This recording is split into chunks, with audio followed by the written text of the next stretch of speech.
আমাদের দেশের আলেম ওলামারা এরা প্রকৃত আলেম নয়, এরা হলেন ভিক্ষুক।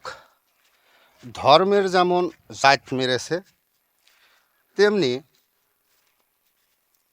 জাত মারে দেশের। এই ভিক্ষুক আলেমরা বলে থাকে আল কোরআনে গণতন্ত্র নাই। তো আমি যতটুকু জানি, আল কোরআনে 4টি আইন রয়েছে।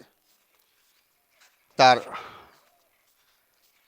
গণতন্ত্র হলো সবচেয়ে বড় আইন, যেই আইনের ধারায় আমরা সবার কাছে, মানে পৃথিবীতে এমন কোনো দেশ নেই যেই দেশে সরকার নাই। এটা পূর্বের থেকেই শুরু। তো গণতন্ত্র আইন হলো ইসলামের দৃষ্টিতে সকল মানুষের ন্যায্য অধিকার আদায়ের লক্ষ্য।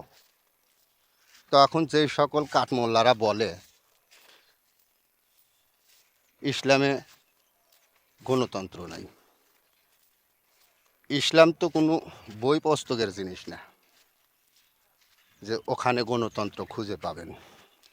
গণতন্ত্র হলো একটা আইন যা আল কোরআনে লিপিবদ্ধ রয়েছে। গণতন্ত্র, রাজতন্ত্র, সমাজতন্ত্র।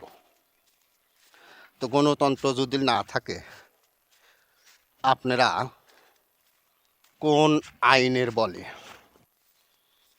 এই দেশে ইসলাম ধর্ম বলে চিনলেন? কমেন্ট করে একটু জানাবেন।